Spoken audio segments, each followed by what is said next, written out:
We come to this feed for magic.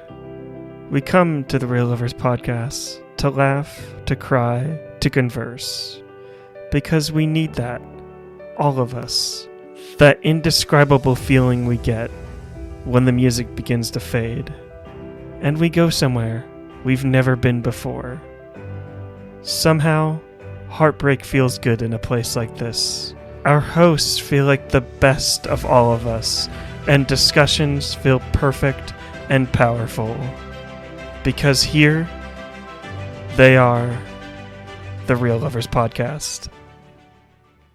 Hello, everyone, and welcome back to the Real Lovers Podcast, the only podcast here on the internet that is covering all of the movies in the Letterboxd Top 250. This is our first episode for the main show that we are recording in 2025, the year of our Lord 2025. It's February 25th, 2025. My name is Marley Silverbrand, your host, and joining me today is frequent guest and friend of the show, and just a friend. He's the host of the Youth Critic podcast, Kale Smith. Welcome back to the podcast, Kale. Hello. How are you doing, Marley? I'm doing great, and if the listeners are keeping track, obviously, like I said, this is our first main show of 2025. It's also the season 9 premiere. Season 8 was a little bit of a bumpy road, but I was looking at the episodes and how I've been breaking up the seasons in between episodes, and this is the season 9 premiere, and it feels almost too perfect for the season 9 premiere to be Spirited Away, the movie that we're going to be covering from the Letterboxd Top 250. But before we get into that, we always like to let the audience know, let the listeners know, what we've been watching over the break, and that's going to be our Last For Watch segment. So, Kale, for the first Last For Watched of 2025, what are your Last For Watch, Kale? So they are Captain America: Brave New World, The Monkey, Emilia Perez, and The Lord of the Rings: Fellowship of the Ring. See, I feel like there's one movie from that Last For Watch that really just jumps out at me, and I think the audience will jump out of the audience too. And it's Captain America: Brave New World. I was gonna say Fellowship of the Ring, but the correct answer is Emilia Perez. I have to ask you what are your thoughts on this 13 nomination Academy Award nominated film? What are your thoughts on this wonderful film? There are way too many. There were way too many people really excited for a Gonzo movie. Here's the thing about Emilia Perez. Here's the thing. I heard the great buzz from Cannes last May. I heard there was good buzz, and then it comes out in October and November, and I feel like anyone that's privileged enough to go to Cannes, they kind of liked it because they liked the surprise of it, and then Emilia. But then when you get to the actual people, especially people that I trust the most, like Andrew Salazar and Brendan Stressing, all these people that I really kind of trust for kind of vetting out the good and the bad, they were like, oh no, this is terrible. This is a horrible mistake. I don't know what they saw at Cannes, all that stuff. And so I had months and months of this. I've heard the Carla Sofia Gaskin scandal. I've heard everything about this movie. And the thing I'll say is, it's not as bad as I thought it was going to be, but it's not. But it's insane. It is a Best Picture nominee because I don't think it's. Because I think it was a mistake to make it a musical or even an opera, because the musical stuff does not really work at all. I couldn't tell you a single song from Emilia Perez. And then on top of that, I feel the only good part about the movie is the first half, where it's more centered on Zoe Saldana and her trying to find the right surgeons for this trans surgery. And because to me, the stuff that really got to me the most was all the stuff from Carla Sofia Gaskin's character before she transitioned, all that stuff before, that scene where she's talking to The surgeon beforehand, the surgeon from Israel beforehand. Yeah, there's a like That Israel, see, a surgeon from I was Israel. hoping you would bring that up because that is probably the most problematic thing in the entire movie. Well, one of the most problematic things about Zoe Saldana settles on an Israeli like surgeon that is like, totally against like this transition, Yeah, she's like but trying to find she's trying to find a surgeon that will do it and also do it under secrecy, do it with acceptancy and all this. And this guy is like is like a transphobe. This guy is like the worst. But I will say it is a take to have the transphobe and like the actual person in mid transition coming in together and having a conversation. He's the one that kind of turns the tide, or the surgeon kind of changes. And I that aspect of I really kind of like more. I wanted more of that because there's not that many stories about there's not that many stories about transgender people. mhm. And I think that's in jumping off of that, I think that's why so many people want to praise this movie so much. It's so open about it. It's so open about it's the whole movie's about change. The whole movie is about how we try to change as a person, and do we really change? It puts all these questions in. The problem is, I don't really. The problem is, this last third of the movie is so insane with because we go from the Zoe Saldana to the Carla Sofia Gaskin segment, and then the third act is almost all Sophia or not Selena Gomez driven, and Selena Gomez is like the worst part of the movie. She's terrible. Like, Like I totally forgot that she was in this movie because her performance is just so unforgettable. And granted, no one really has a good, very well written character in this movie, but she's anti. She's like the anti trying to elevate it. Like she's anti elevating it. yeah, she's bringing it down. She's weighing it down like in the most Yeah, like in the wrong way. yeah. There's rock bottom, and then she's just bringing it down to the sea. Yeah. It's not. Yeah, it's a performance where it makes me go, "Why isn't this?" I don't like to ever be like worst performance, worst film. I don't like to introduce the Razzies, but it's one of those where I'm like, it makes me wonder why the movie worked for people. Yeah, I've heard a lot of theories about like why this movie was nominated 13 times at the Oscars and could possibly sweep at this coming Oscars on March 2nd. I'm Or very this doubtful. hmm? There's a part of me that's very doubtful now, just because of all the controversies. Well, Kale, you forget that we're in 2025 of everything that's happened so far. That we're totally on the wrong timeline at this point, so it wouldn't surprise me if the movie just sweeps. But I understand, but I almost said I understand, but the movie is so self sabotaging. But then you look at who's in the office who can't stop self sabotaging. yeah, exactly. And oh, I don't. But you're right. Yeah. Okay. Go on. Sorry. No, yeah, I'm totally baffled as well. Like, I think you walked away from the movie a little bit liking the movie a little bit more than I did because It's it still took a me. 2 out of 5 on for me. It's a Yeah, 2 out of 5, but still, there is. I feel like there's value in. I think there is some kind of value in it. They, I just think they told the wrong story. yeah, not necessarily they told the wrong story or just like the Or they wrong executed it person. wrong. The Yeah. wrong person told the wrong story because this Yeah, the movie is executor did not do well. it's a French filmmaker telling a story about a Mexican transgender person that decides to a man that decides to transition into a woman. It just is.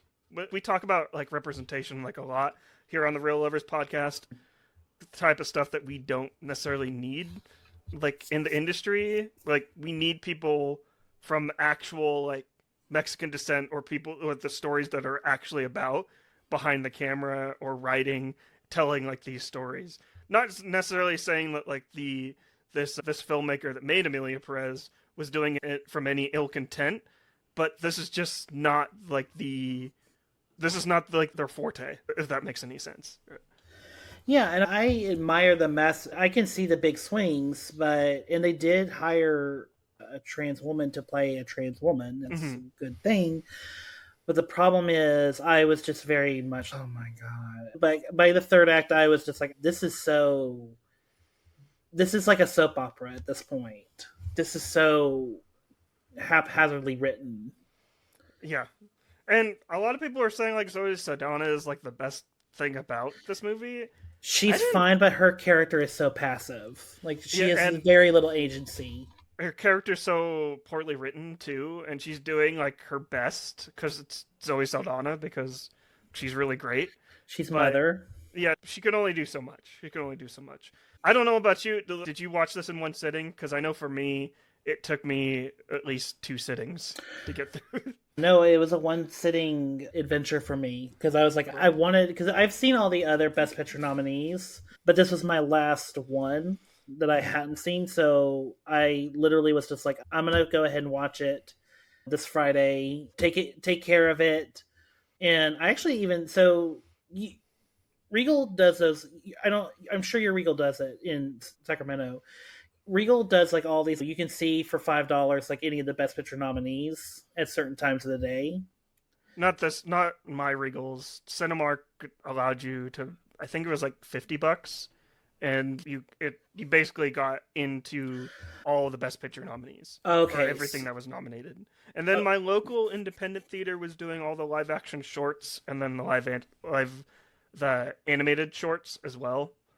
I think they're still playing them. I might actually check those out Okay. when we're Uh, done recording. But yeah, okay, but it wrap the story pretty quickly. I saw at a Regal theater where I could watch Amelia Perez in a theater for $5, and I will say it's not that much better in the theater. Like the sound and like I will say the filmmaking is not that bad. It's just none of the songs are really that memorable versus outside of their meme status of especially the to the vagina. yeah, that's the only one that because it's so outrageous. Yeah, I remember when that song first played. I was like, "Oh, we're going this, we're going in this direction."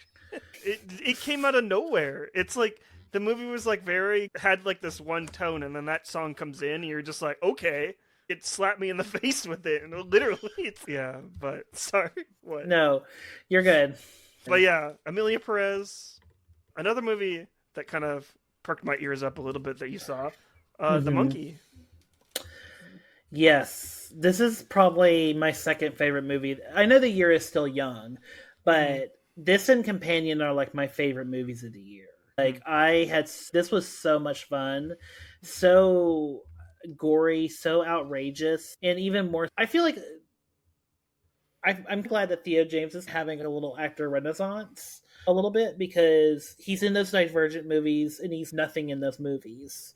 Like he's never really been given like until White Lotus like an actual role that he can actually work with. And now after White Lotus, he gets this, and I think he somehow is perfect for the comedy of the monkey because he's so stoic and withdrawn that it works to a character that is just like completely traumatized that by anything he touches it dies.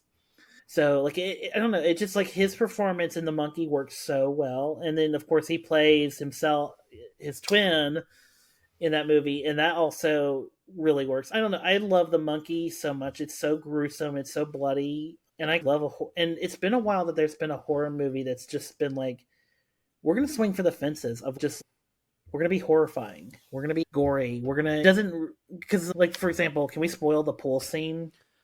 I guess we can spoil, but skip ahead for anyone like listening to the podcast. Yeah, Skip ahead like because 30 we're gonna spoil seconds. like 30 seconds. But I will just say that for anyone, don't watch the trailers for the monkey because the trailers spoil like literally every single death, like every single death, like in the movie.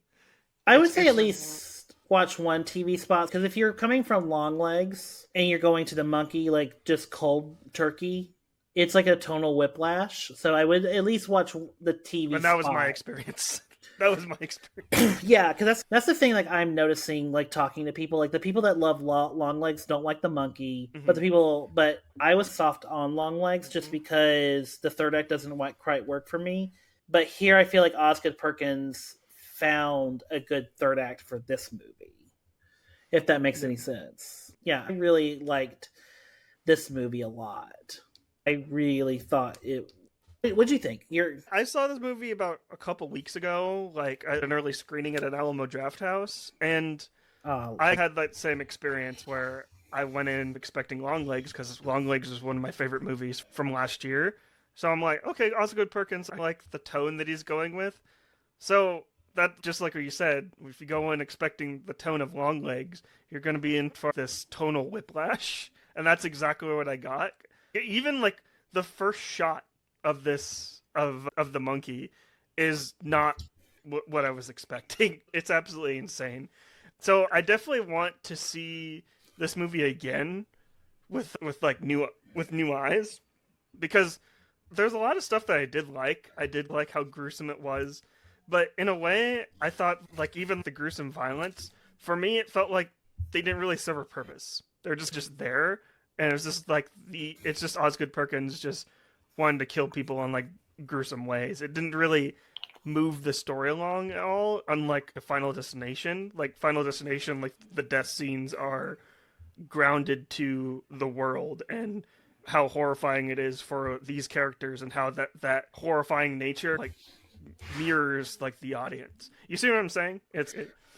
I see it. It's just for me.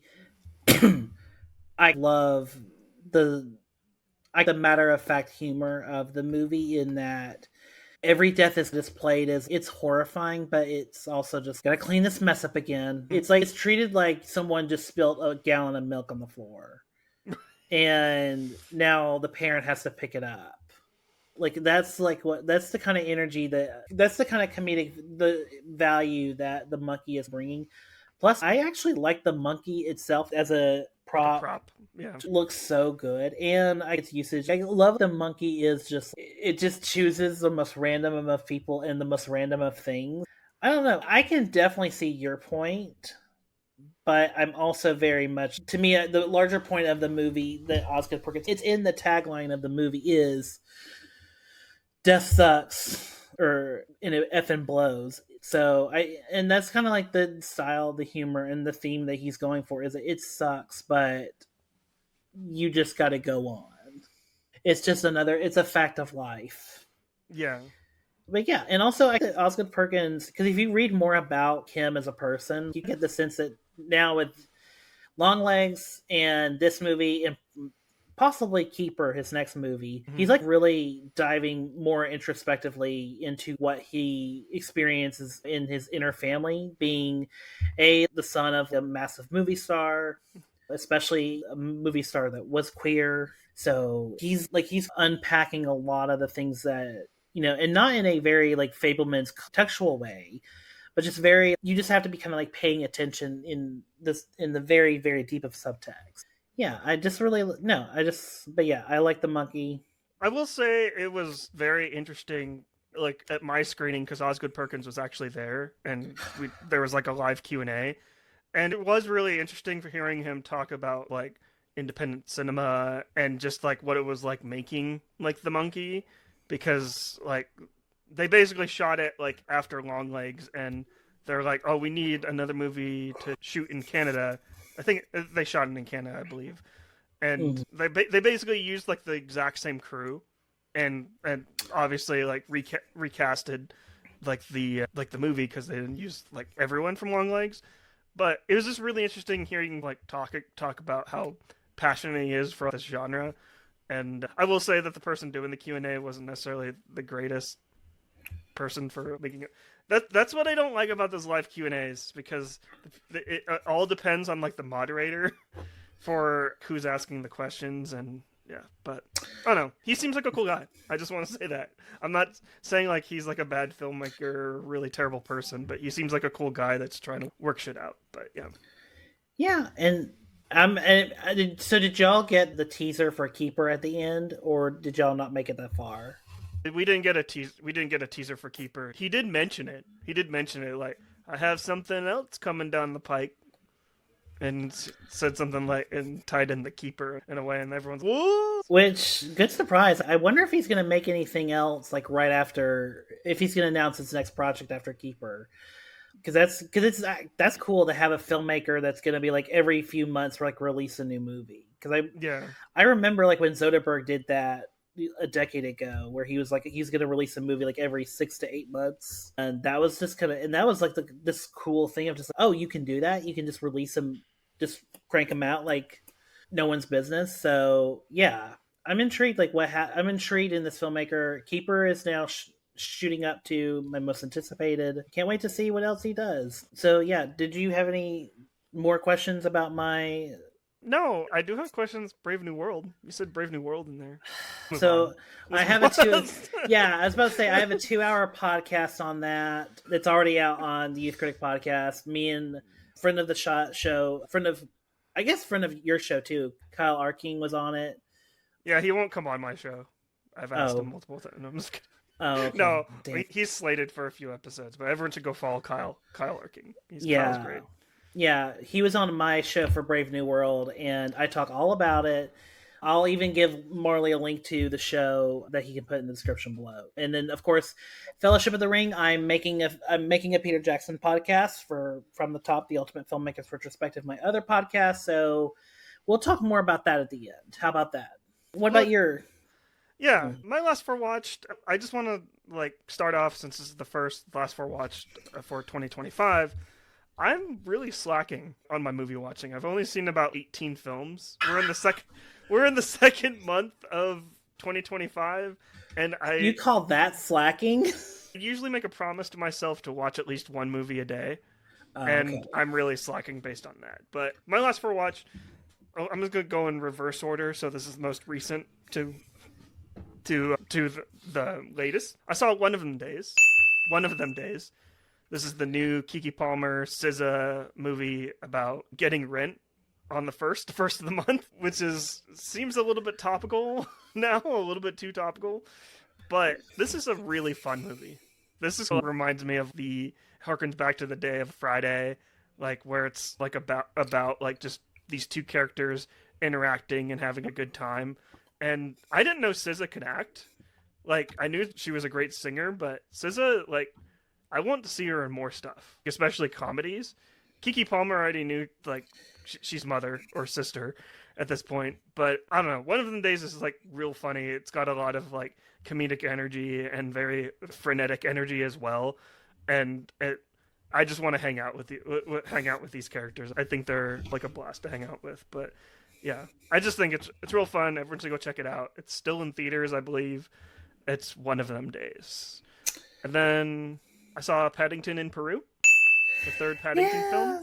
Not my favorite of the Paddington movies. I think Paddington 2 is still the best, and then goes Paddington 1, and then this Paddington in Peru is my third favorite. Still really good. It's Paddington. If you've seen the Paddington movies, you know what you're getting in for. You're going to be crying by the end, and it's just a movie about family and friends, and just... It's a movie that gives you a warm hug. I do think that Paddington in Peru is a little bit overstuffed. There's a lot going on in this movie. You have people betraying each other, and you got a treasure hunt somewhere in there, and then you have sexy Antonio Banderas. Yeah, sexy Antonio Banderas, escaping Nicole Kidman after Baby Olivia Girl. Colman is a nun. Olivia Colman is a nun / pirate, or whoops, spoilers. Anyways, that was a wild twist, by the way. In a way, I expected it, but not really. Oh, I saw that she was. I saw the twist coming, but I was very much. Once it was revealed, it was because the thing is, you're waiting for the mic to drop on that. Yeah, because the entire time that character is, something's up here. What's going on? Yeah, she's too Olivia Colman for this to end up not being nothing. And I feel like since you're losing an actor from Paddington 2, what's her name? Sally Hawkins, to Emily Mortimer really is doing her best. If you lose, Emily Mortimer is great in the movie, and Sally Hawkins you lose, but I feel like when you lose Sally Hawkins and you gain Olivia Colman, I feel like that's an equal trade in my opinion. Sally Hawkins is still Mother and still like the best, but you're Mhm. gaining Olivia Colman. You think that's a fair trade? I would have loved to have had. I feel like I would be like a puddle in the floor at my theater if Sally Hawkins was doing that speech at the end, or Oh, that like moment, because I feel because the problem with the recasting actors, and this was also a problem with with Brave New World, not to bring that back up, but the problem when you recast actors is sometimes you lose some of that emotional tie, what you built, because as an audience we're building like emotional relationships to characters, and whenever you recast someone, it some of that effect is lost, especially when you have to change chemistry or with other characters. Like it always feels like we stepped into an alternate universe when that happens. So it's sad that we lost Olivia, or no, not Olivia Colman. We gained Sally Olivia Hawkins. Colman, Sally Hawkins, but it is a. But I do. But Emily Mortimer, she really is trying, and she does make the. It's not even a speech. It's just like the scene at the very end. Coat. She makes it work so well, and that's what She did her kind of homework. matters. Yeah, she did her homework, and Yeah. she's always been great. Like Emily Mortimer, always she's so underrated because she never gets like these kind of roles. She never gets like big movies anymore. So it's nice to actually see her in a big role, even if it's unfortunately to replace Yeah. Sally Hawkins. Our queen, Sally Hawkins. But Yeah. Sally Hawkins, you're missing, and you're also missing Paul King. I feel like Paul King, those are really big shoes to fill. And I feel like the director, what's the director's name off the Uh top of my head? Uh, Dougal, I know it's Dougal something. Here, I'll look it up. Keep going. okay. But I feel like those are really big shoes to fill, Paul King. I understand Paul King was working on Wonka at the time, and that's why he couldn't do this one. But I'm hoping if they make another Paddington, it seems like they're going to make Paddington 4 at this point because Paddington in Peru is performing decently well at the box office. I like if they make a Paddington 4, I'll definitely go see it. But I want Paul King to be there because he brings like that. This is his franchise. I want him to come back and give like this character like final closure in a way. But Dougal Wilson, by the way. okay, Dougal Wilson. he did great. They did great, but yeah, I don't know. Like I feel like I was missing something a little bit. But yeah, Paddington Peru great, 4 stars. Not a 5-star movie like Paddington 2 because that's cinema, straight cinema. But yeah, I also saw. But speaking of Brave New World, you brought it up. Also saw Captain America: Brave New World. We can move on. The less said, the better. No, in all seriousness, I don't think this is a bad movie. I don't think it's a great movie. I just think it is. This is where Marvel's at this point. They're just putting out movies. They're not necessarily bad. They're not necessarily great. They don't really do anything for me anymore. I think I'm a little bit aged out of them. And yeah, I think Anthony Mackie is great. I'm glad that he's actually picking up the mantle for Captain America, but this doesn't necessarily feel like his movie. It feels like it's a Hulk movie. It's very unfortunate because this movie was supposed to be his kicking off point, like for this character. This is his introduction to the world was saying that Anthony Mackie or Sam Wilson is Captain America. And the fact that this is a Hulk movie and so many other things like here and there, it's a little disappointing. And also, I got some pushback on Threads and Blue Sky for this, for my opinions on the way this movie looks ugly. It's very muddy. I've never liked this whole screen door look that most modern Marvel movies have. It it is very it makes it hard to see a lot of the action the way that like most of these Marvel movies look with that screen door, and yeah. But Brave New Mhm. World, Captain America, see it if you want to see it. If you're a fan of Marvel, it's not the worst Marvel movie. I won't mention what is the worst because I feel like those are varied opinions. But it's still like Harrison Ford's great. I think he does great with the material given to him. But the script is just not there. But yeah, Here's the thing I will say. First of all, I feel like we're going to see this on your top 10 list next year, Captain America Brave New World. I'm going to be in come next year and I'm going to be completely shocked and bewildered. But that's another thing. I But don't think I've ever had a Marvel movie in my top 10. oh, that's interesting. Yeah, I I, don't even Infinity War. Infinity War is my favorite Marvel movie next to Thor: Love and Thunder, and but that's like a whole nother.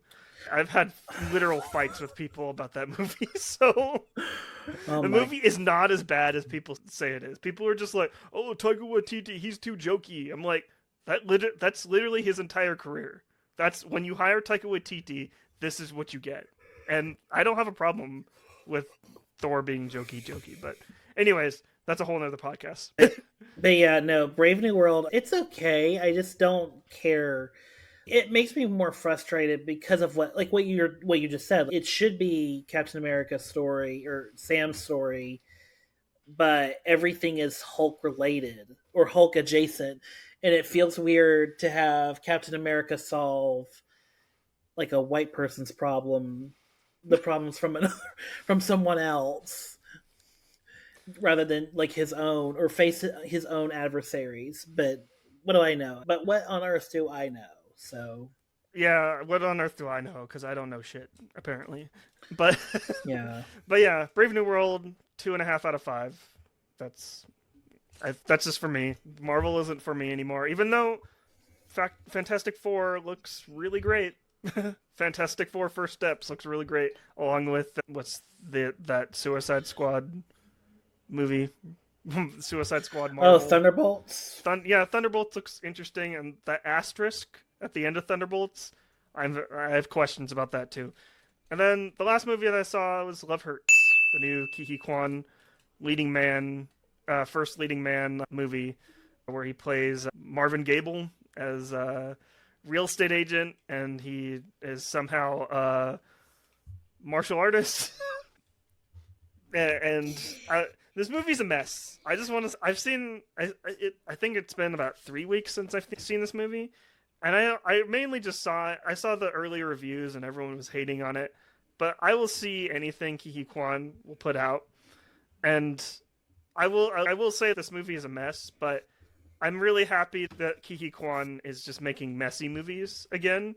The fact that he's making great movies like Everything Everywhere All at Once, but also being in Loki, like he's really great in Loki as well, Loki season 2. But you can really tell like when an actor is back and working in the industry when they're picking up movies like Love Hurts, because not everyone can be like a Timothy Chalamet and pick up hit after hit. You got to do some you got to do some money makers. You got to appeal to like the studios and do favors for people. And I feel like here he's doing a favor for someone. Because I don't necessarily see Ke Huy Quan reading the script for Love Hurts, and this is really great. Because from what I got from Love Hurts, there's nothing really there. But I don't know. Have you seen Love Hurts or? No, and I was gonna watch it, but I the reviews were so bad that I was like, oh, I will wait because this sounds like a catastrophic bomb. This sounds like something happened. It sounds like a baker accidentally put like too much liquor into their chocolate chip cookie mix. Like something like It's went not that. really that bad. Something went really bad in the mixture. It's not that bad. There's still some fun stuff here. I feel like Ke Huy Quan, and then who's that football player that is in stuff? Travis Kelsey. No, not Travis Kelce. He was in that TV show. Shoot, you're gonna make me look this up. Um, I can edit all Marley, I'm this not a out. sports person. I'm surprised you don't know. I haven't seen the movie, so I don't know who you're talking about. Marshawn Lynch. Marshawn Lynch. I feel like the back and forth that Ke Huy Quan have with him is really great. He has a really great fight sequence with Marshawn Lynch. Ariana DeBose. I don't know why she's here. I feel like the person that directed this movie or wrote this movie basically just wanted to get the two actors Oh, now I know what you're talking about. Sorry, go ahead. the two actors that won Best Supporting Actor and Best Supporting Actress. Let's put those two people in a movie, and they're supposed to have this romance in the movie. That's how some movies are made, Marley, is I put this actor and this actor together. I know, but they're supposed to have this romance in the movie. Ke Huy Quan and Ariana DeBose. I don't get anything there. Like, Wait, that's the romance? Are yes, isn't look, I don't want to be it's bad. ageist. I don't want to be No, yeah, ageist. Is a it's isn't Kai Ke Kwan like in his 50s and Ariana DeBose is like my age Yes, or close to my age? early 50s. He was born in 1971. So quick math in my head. Did they like de-age her? Did they age her No. up or Kwan, I wouldn't say he looks like he's in his 50s. He still no? looks like No, but it's still just like that. Just that right there seems like a questionable decision. yeah, very questionable. But the director of this film used to be a stunt coordinator. So, like, the movie does have really interesting stunts, and like the fight choreography is like really interesting, and so like some of the shots too, the way like the fight scenes are shot, they're shot in very unique ways. There's like the camera goes inside a refrigerator, and you're seeing like the POV of like the refrigerator of Kiki Kwan and Marshawn Lynch fighting. That stuff is all real cool. The practicality of like how they're getting that shot doesn't really make any sense because where is that shot coming from? But there's a lot of creative ideas in here, so I wouldn't say it's like a complete train wreck, but the script is a mess for sure. I feel like it feels like a first draft for script. But yeah. But yeah. But that's our last four watch, Kale. For the listeners or people watching on YouTube, let us know your last four watched in the comments down below, or let us know on Blue Sky or Threads with the hashtag last four watched. But Kale, without further ado, let's get into our discussion of Spirited Away. Chihiro, we're almost there. What's this old building? It looks like an entrance. Wait for me! You shouldn't be here. Get out of here now! Mom! Dad! That was a clip from the trailer from Spirited Away, the 2001 film directed by Hayao Miyazaki and distributed by Studio Ghibli? Is it Ghibli? Ghibli, or yeah, no, Ghibli. You're right. Sorry. Yes, distributed by Studio Ghibli. This is the rank number 30 on the Letterboxd Top 250. I think this is the highest film that we've done so far from the Letterboxd Top 250. Either that or Goodfellas. But yeah, I'm just going to read the synopsis here from Letterboxd. A young girl, Chihiro, becomes trapped in a strange new world of spirits.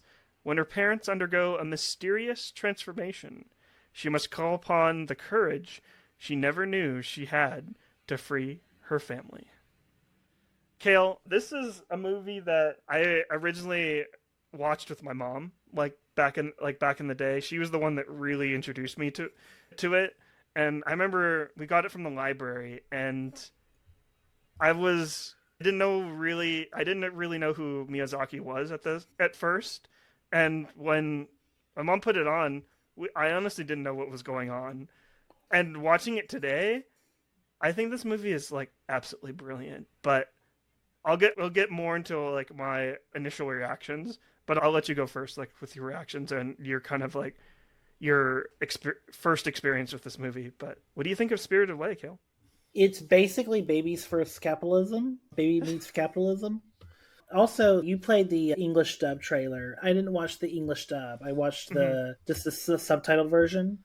But either way, my thoughts on it are, to me, this is like Hayao Miyazaki doing kind of, because my kind of how I feel about Hayao Miyazaki is Hayao Miyazaki can do these like nice, warm, cuddly films about childhood, like My Neighbor Totoro, which I think that was the most I've ever bawled in a movie, like for 90 minutes straight.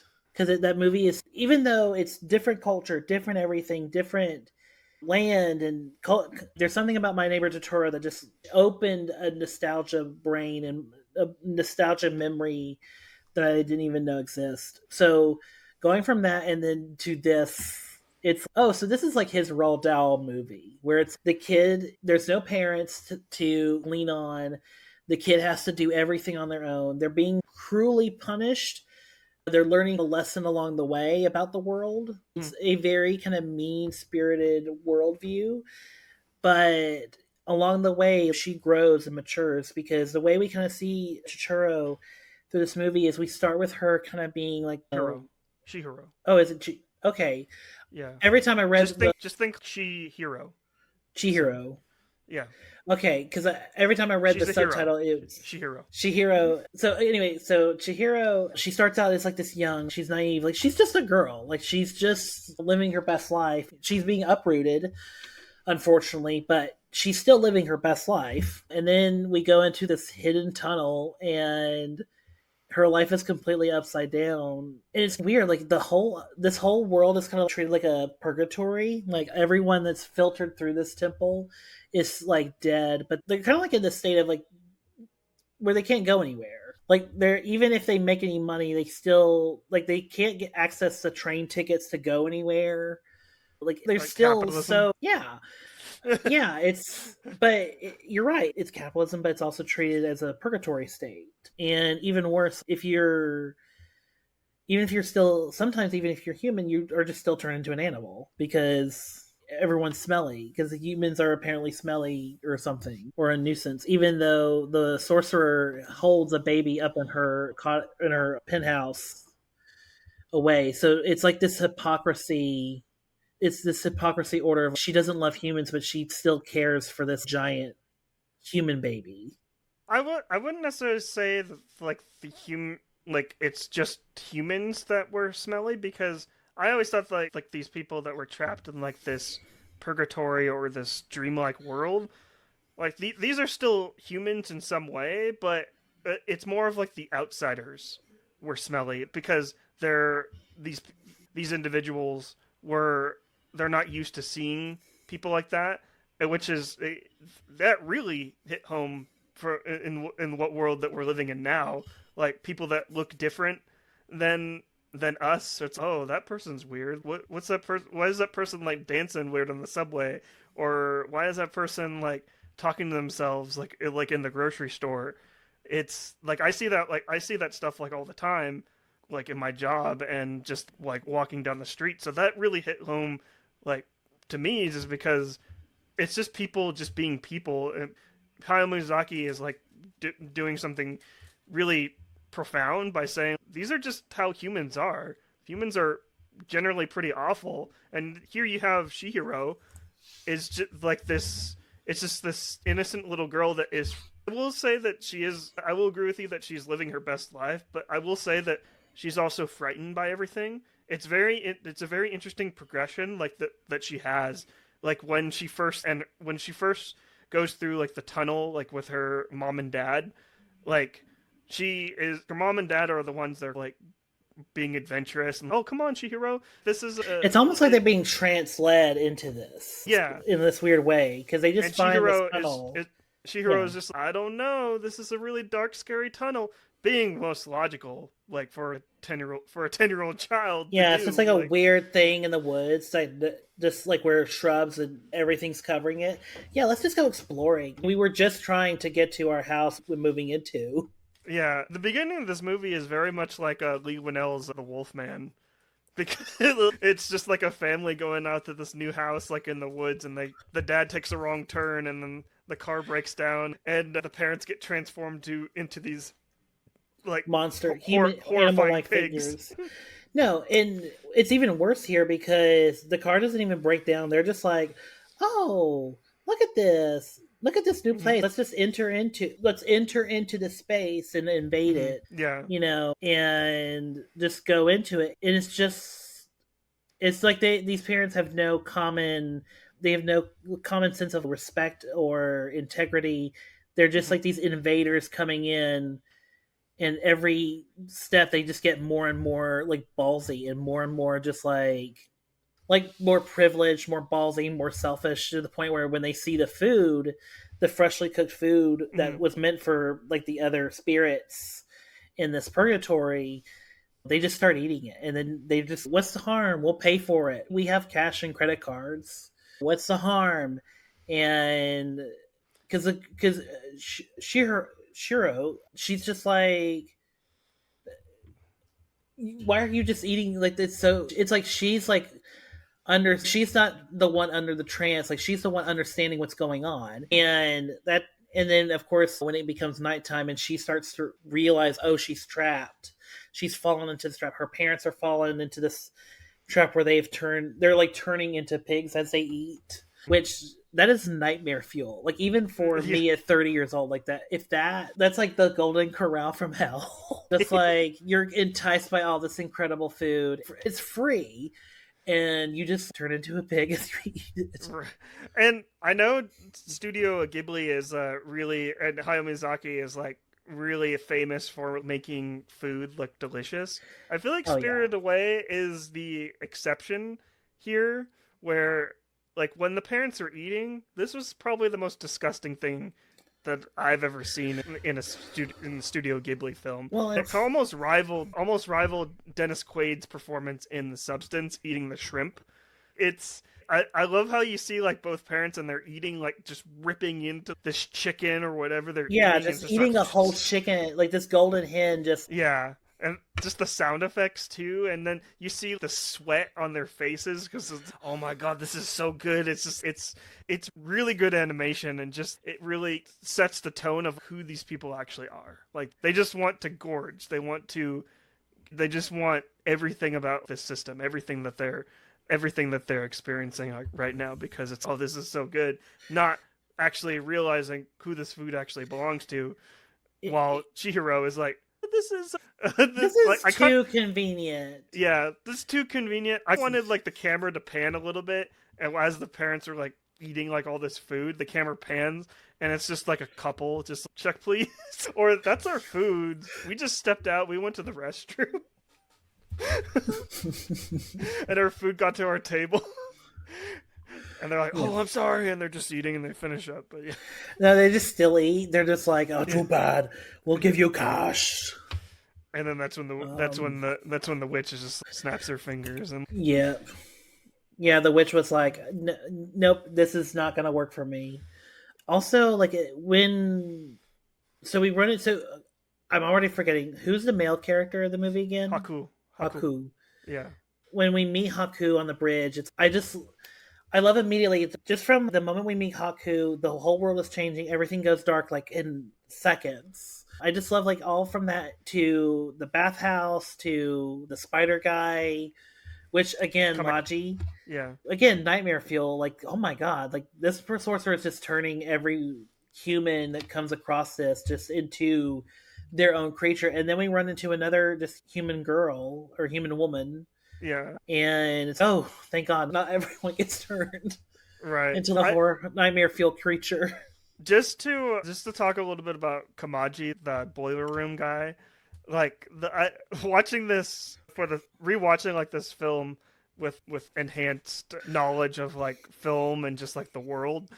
Kamaji is really just like the perfect representation of a middle manager. Because like he's just doing his job. He's been there for years.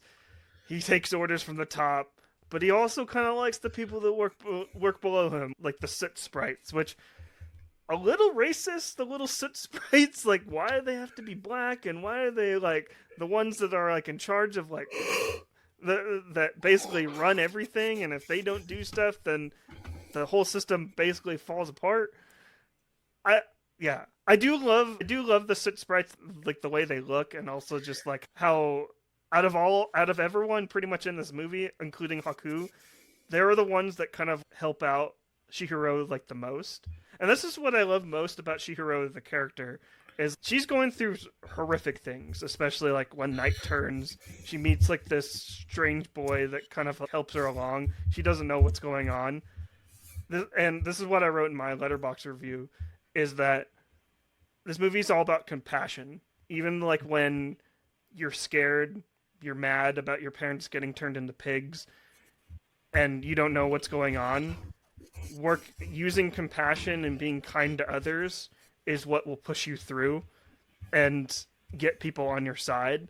And I feel like having like a message like that in this movie, like especially in 2025, is the most. This is what makes this movie so relevant to like today, because it's like we need that compassion and kindness like more than ever in 2025. But yeah, and also what I like about Spirited Away is that it's just brimming with imagination. It's like in a world where there's purgatory, there's a sorcerer who has this massive head, massive nose, massive everything, and she towers over everything. And then there's like stuff like the faceless guy. Mm-hmm. And even what you're saying, like the faceless guy gives her all these passes to do like the spa stuff that ultimately comes into it ultimately comes into hand when the sneaky giant comes in, and she's got a full maximum wash, the total platinum wash maximum guy Yeah. to only to realize that it's a spirit, it's a water spirit. Yeah, and also just like when she like when the stink spirit like enters after she basically Chihiro is basically gets like this job from Yububa, and she's basically begging for like this job so she can not necessarily earn money, but to just work a job so she can get like so she can see her parents again. This is what I love most about like Chihiro is that money is not like her main driver. If she gets any money, like that's great, but it's all about being able to see her parents again and help her parents so her parents don't eat themselves to death.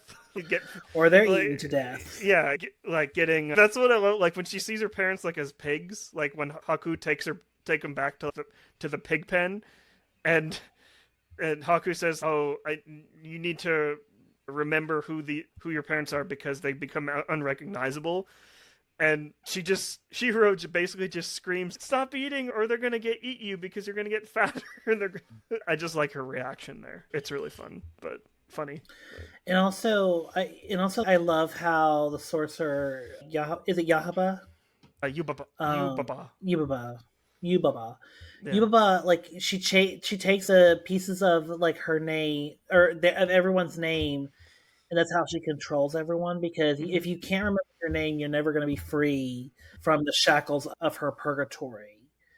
And I love that. Which is so deep, by the way. Like it's like working for a corporation. Like they basically take your name and you're this number now. You are Sin. Chihiro is now Sin because she's working for this bathhouse now.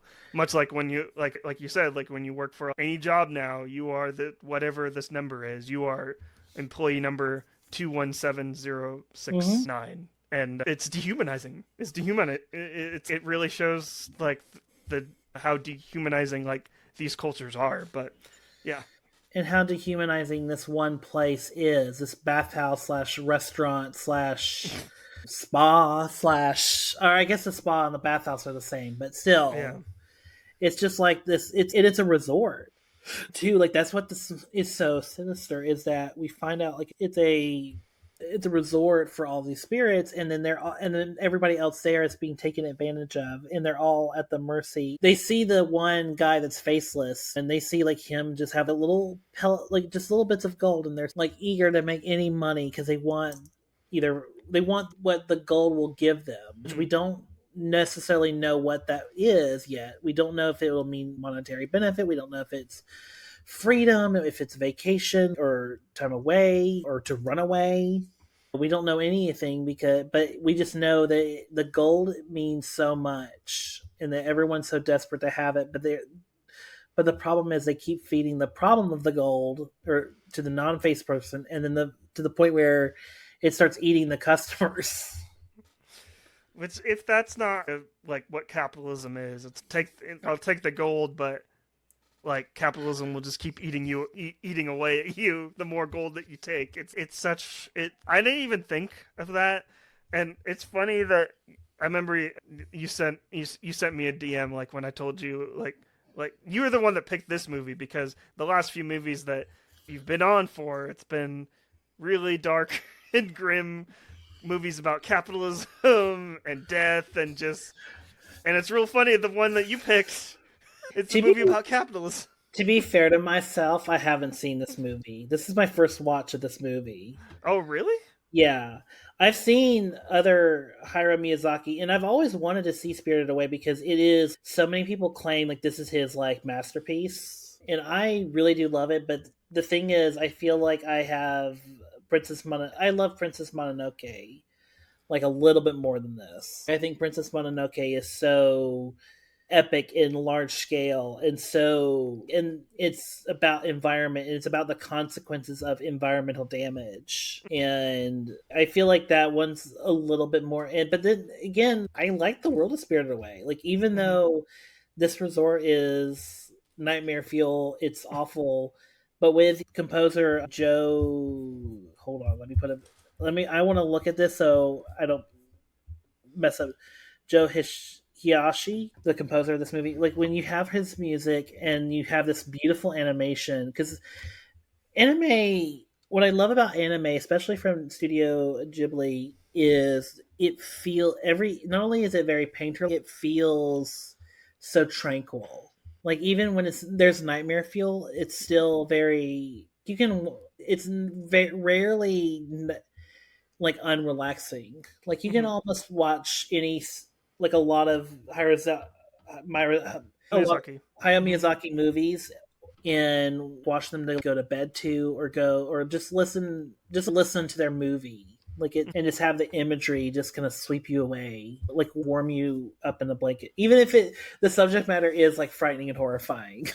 Yeah, I think what I love most about this movie actually is, I will say this movie doesn't necessarily make much sense. There's a lot going on, but that's what I love about Hayao Miyazaki films, is that he just drops you in worlds and just expects like the audience to just pick up on everything. And I feel like this film, he does that like basically times 10. Like, it's literally, like, this film is literally like just like a dreamlike like experience. Like, you're just like basically dreaming along with Chihiro. And I feel like out of all of his films, this is probably like the most Spielbergian of his movies, because it's like, it's from the perspective of a child. Like, Steven Spielberg loves like using that childlike perspective and childlike wonder as well, because like, yeah, Chihiro is like in a state of panic because of her parents, but there's also like that curiosity too of what where am I, what's going on. Like, when she goes down to the boiler room, probably like one of my favorite comedic moments in this entire movie is like when she's going down the stairs and she's obviously afraid of heights, and she's like climbing down the stairs. I've been in this situation, especially like when I went to New York, and like you're really high up at one of those skyscrapers and you're just looking down and you just get as low as you can, and I'm just gonna go down these steps as slowly as possible. And then she misses like a step and basically just, or the step like breaks and she just goes falling down, and then really great comedic timing with, she just basically face plants like right into a wall. And I just love how like klutzy, like how much of a klutz Chihiro is. And it's not like most movies where like when a character is deemed a klutz, like this character's kind of like dumb and stupid, and like we're supposed to be making fun of him. She's just inexperienced, has never experienced something like this before. I just like that. Yeah, no, and I really do, and I love like her characterization of, she's afraid, but then she goes on this journey of where she gains more courage and it's really a story of her growing up. Even if she's still a child at the end of this movie, she's grown and matured so much. And speaking to the Spielberg theme, like, she's also trying to keep her family together, which it doesn't necessarily happen in every Spielberg movie, but it's very prominent it's a very Spielbergian thing to always like protect the family, protect the sanctity of the nuclear family in an emotional way, not for a political reason, not because of it's the Reagan way or whatever. It's because it's the importance of it's what the family stands for. It's like the emotional support, this moment of childhood, the sanctity of it. And that's what Chihiro is trying to protect. And in every step of the way, like, she's trying to gain more, she's trying to keep going. And you're right, like, every step of the way, she does get a little bit more help from somebody, even if it's from the faceless guy. So I thought, watching this movie, eventually it'll be like a reveal, a twist, that she's in like a time loop and the faceless person is her, trying to help her along the way. Oh, that's an interesting take. I never thought about that before. Yeah, I don't know why. It doesn't turn out to be anything. Like, the faceless person is just like a spirit.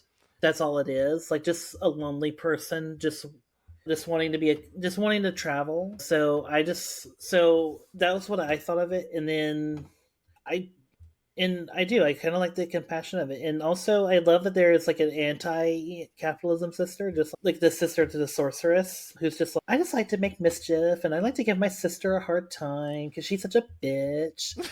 So she's such a suck up. That's Zenaba, I believe. Zenaba, I thought of Elizabeth Warren type character, and then Yubaba is Nancy Pelosi. Not to get political, but to get political. Okay, sure, yeah. I don't know what the baby represents for Nancy Pelosi, which is I remember first watching this. I don't think I saw this like when this movie came out. I probably saw it. I think it means more like it's a representation of a special needs child. Yeah. She values protecting it because it's different from any other thing or any other human or magic thing, and because it's a baby that's growing, but it's like a baby that still has the IQ of a baby. Yeah, until the baby like meets Chihiro and realizes that the world outside that witch like basically painted for the baby and illustrated is not actually the world that was told. Yeah, that the baby was told about. And I don't know. I just love going back to the whole compassion and the whole kindness thing. Is like the sting spirit. Like everyone was, oh, don't help out that sting spirit. Like he's terrible. But Chihiro is the one that like helps out like that sting spirit and finds out that that spirit was wounded. Hey, we need to help him out. This is why he's so unpleasant. Like he's got a thorn in his side, and that almost brought me to tears just because it's like going back to what I said, it's like compassion is the thing that will get us out of the current state that we're in here in 2025. It's if someone is like unhappy, ask them if they need any help. Ask them like how their day has been. Like use compassion and kindness to get them out of the current state that they're in. And Chihiro is that perfect representation of that. She's scared. Like it's not that she isn't scared, but she just wants to help people. She just wants to help people, and I think that's great. It's a great trait for a protagonist to have. Absolutely. Yeah. Absolutely. I do like it. So I do kind of like at the end of the movie, like she has all this. She still remembers her name. She remembers Haku's name. Yeah, Haku. She remembers Haku's full name, and at the end, like it tells it, and now he's free. I kind of like that, and I just like that at the end, like she's staring at all these pigs, like the sorcerer's final test. And no, it's none of them. Like she passes, and she gets to like be free because she's went on a journey. She's went on a journey. She's went on a journey of compassion. She's went on a journey of exploration of her, not only herself but of this land. She went on a journey to help someone else, even though it totally would be against her own benefit. Yeah. It's this story that keeps going and going until she grows into her own adulthood, her own agency. And so much so that when she meets back with her parents again at the end of this movie, she's now the adult. Like she's almost looking down at her parents as like the kids that she now has to parent and change because they don't remember any of the experience of being a pig, anything about the tunnel or anything. They're just like, now she has to take her experience and almost be like the parent. Yeah. Which is unfortunate, but also maybe she can leave them when she gets 18 or whenever she can as an adult. Because these parents kind of seem very self-involved. Yeah. I just see it as more as she's grown and she's experienced so much, and she probably sees a little bit more of what her parents like went through, like when her parents were being like adventurous at the beginning. And now she's caught up with her parents a little bit at this point. She sees like why she shouldn't be afraid of like at the beginning of this movie. She was afraid to like go through like a 2-inch river, like hopping across like all these rocks because it's like she just couldn't do it. But by the end of the movie, she walked through like that tunnel like she's seen worse. She's seen worse, so she knows what to expect. And as she looks back, too, and it's such a brilliant shot too when she looks back before getting into the car, and when she turns her head, the hair tie that I think the Good Witch basically gave her, that hair tie basically like sparkles, and then that's when we get credits. But really beautiful shot because it shows what she has been through, and that no matter what she went through, the friends that she made along the way will still be with her, and the experiences that she had will still be with her. But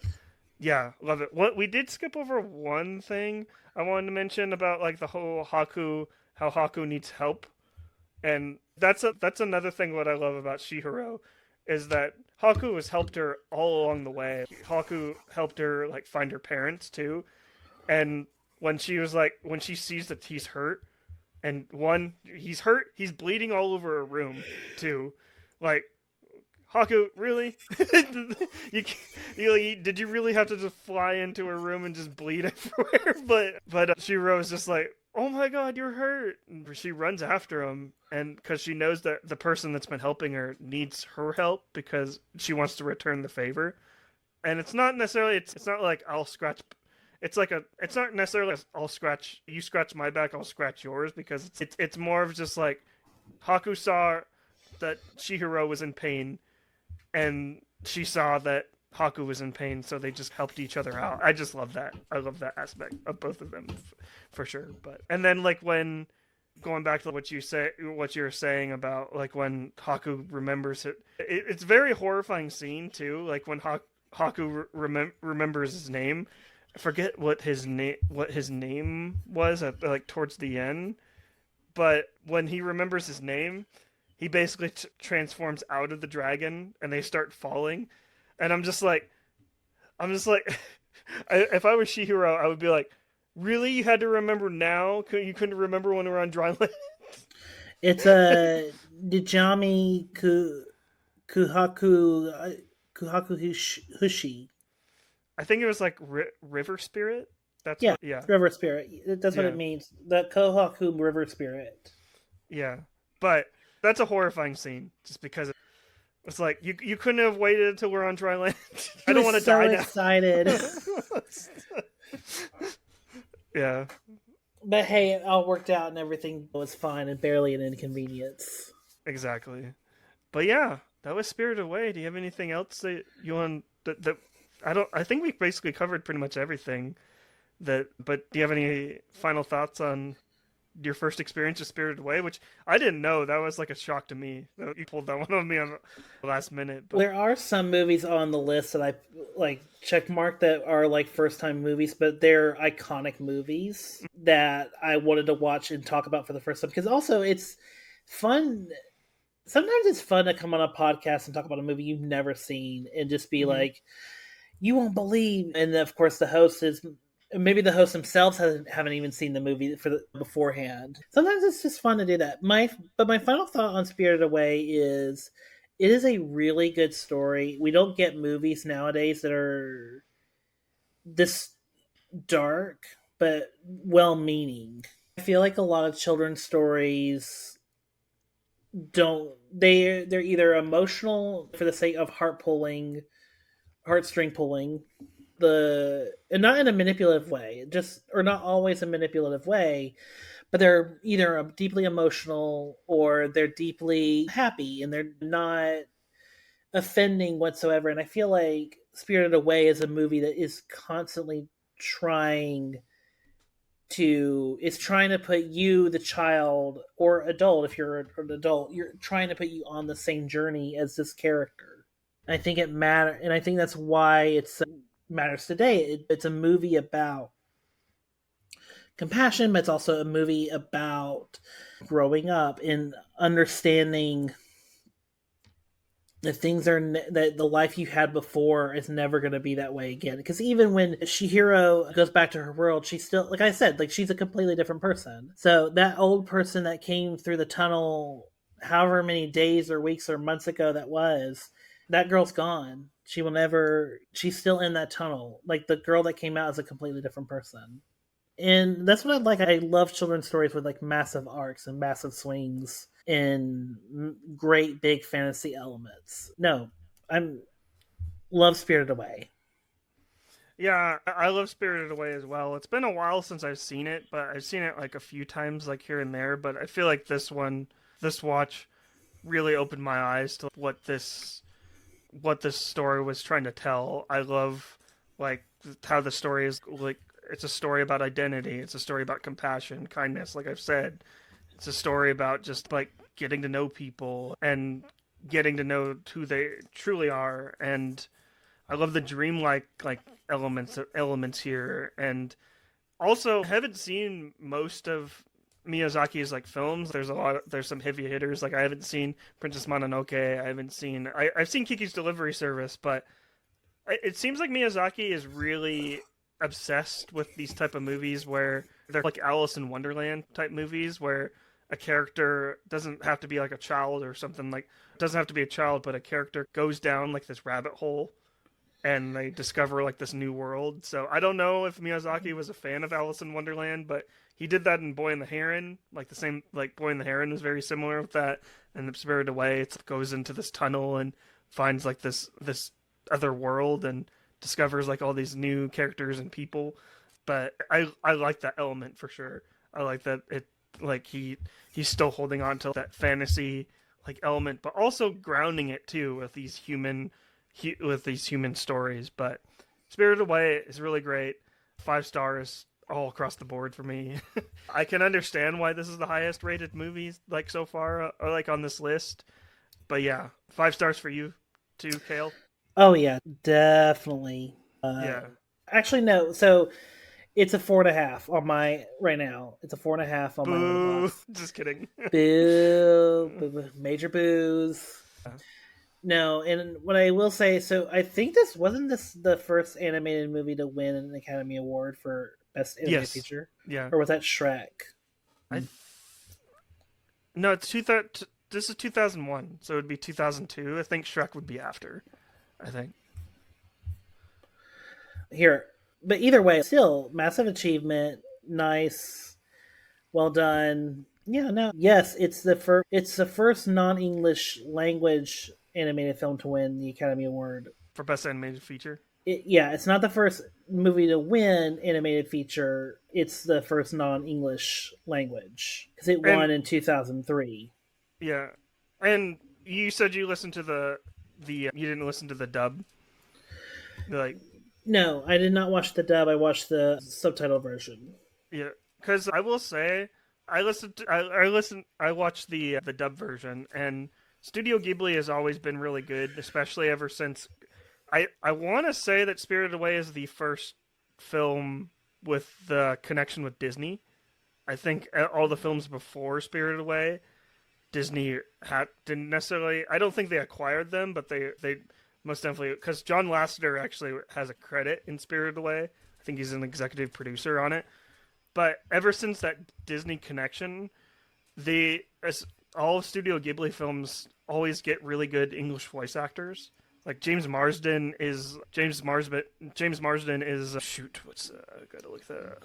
James Marsden plays Haku, and Tara Strong is the baby. Tara Strong, like voice actor extraordinaire, plays the baby in this, and then John Ratzenberg, famous for all of those Pixar voices, like he plays that assistant manager, like from the whole that carries like the soap tokens, but really good. Like I think the first time I watched it, I watched the subtitled version, but I think every other time I watch this, I usually watch the dub, and the dub is actually really, like the English cast does a really good job of voicing like the characters. But yeah, that's Spirited Away from 2001. But this is part of the show, Kale, where you get to tell people where else they can find you online. So. All right. You can find me on Twitter and Blue Sky at Movie Kale. This is where you can find all the information on my 2 shows, the Youth Critic podcast and From the Top, the Ultimate Filmmakers Retrospective. I just posted a podcast update today of this podcast recording talking about like when my best of 2024 episode's coming out, the From the Top episode for the Frighteners episode, and the From the Top episode of when we start talking about the Lord of the Rings movie. So always go there for all the updates and when certain podcasts are going to be uploaded. And yeah, I'll send Marley some links to my stuff so he can put it in the description below. Do we call it the doobly doo on YouTube? So The doubly do. the doobly doo. The doobly do. Okay, Yeah. cool, great. Yeah. But yeah, that's all I got for now. Yeah. What about you, Marley? Where can the good people find you? Oh, no one wants to find me. They're already here. Oh, But Kale, thanks for joining me again. This is always a great time. I'm really glad that you got to experience Spirited Away for the first time because it's really a great film. But if people like this podcast and you made it all the way here, give us a like here on YouTube. Give us a like and subscribe. Comment down below. Let us know what you thought of Spirited Away. If this is like top tier Studio Ghibli or Hayao Miyazaki, let us know in the comments down below. Also, you can listen to this podcast anywhere where podcasts can be found. Apple Podcasts, Spotify, Pocket Casts. Anywhere where you listen to podcasts, search us up, follow us there, subscribe. Give us a rate and review on those podcast platforms of your choice. And I will read... You know what? I'm going to give call to action. If you give me a review, I'll read the next review. I'll read a review on the next episode of this podcast. You can follow me at Marley. You can follow me, Marley, at Marleyless Film on all platforms: Blue Sky, Instagram, Threads, TikTok, if that still is around. I'm not really posting much there, but yeah, you subscribe to our Patreon for only $1 and get access to exclusive bonus episodes and our Discord community. And then, like I said, subscribe to the YouTube channel. But with that being said, Kale, my name is Marley Silverbrand for the Real Lovers Podcast. and this is Kale Smith from the Youth Critic Podcast and From the Top. And let's get back to the movies. See ya.